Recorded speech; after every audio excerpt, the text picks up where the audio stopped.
Hello mga insay! Mene vlog again! So for today's video mga insay kay panandida ni siya mini vlog. It's a prank time! So hapit ako mga anak mga insay unya di ko gusto. Nga mga anak ko nga ko prank. Yes. So last din na nako ugma mga insay kay mag maternity leave na ko. Then naisipan ng utak ko na mag-prank sa kasama ko. So, nakaunaw na akong utok mga enjoy nga mag-prank ko sa akong manager o assistant. Kay kumpleto man mi ganina mga enjoy maong nangita jud ko paagi nga madayon ako ang prank. So buntag unta na ako buhaton mga enjoy unya grabe jud ka busy kay ang customer nay mo gawas, nay mo sud, nay mo gawas. So wako ka timing buntag no. So nakakuan ko prank pag kuan na mga alas 5 na mga enjoy may gani kay ni Minga wala ni customer ba. Otong nakunaw na ako mag-prank ako kay basin di na siya madayon unya day off man sa akong manager basin di siya maapil sa akong prank ba sayang unya sayang lang kay mga enjoy kay di ka madungog ang storyan nilang sir ba kay wala ko kadalag mic kay kung nagdala og mic magkatawa jud mo ay unya ang ilang reaction kay dili ka ay makita kay saluyon ako nabutang ang kamera nasayop ko butang. Okay? Ako ipakita ninyo ang video mga enjoy ganina sa naitabo. Grabe tawa ajud uy. Sorry sir. Kamo ang na-prank na ako no. Maura to. Basta ako ipakita ang video. Bye-bye.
Layo pa na natin pangalan na MCM pa rin.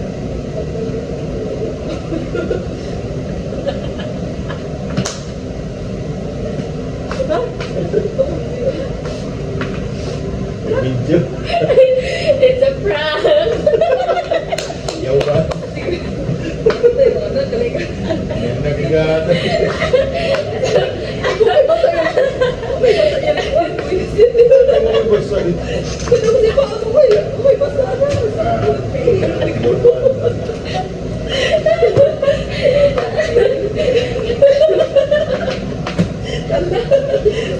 Salo ka natin mo.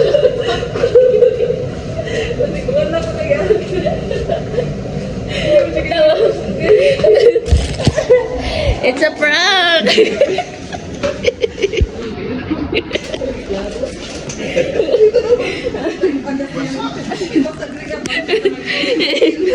Success ay.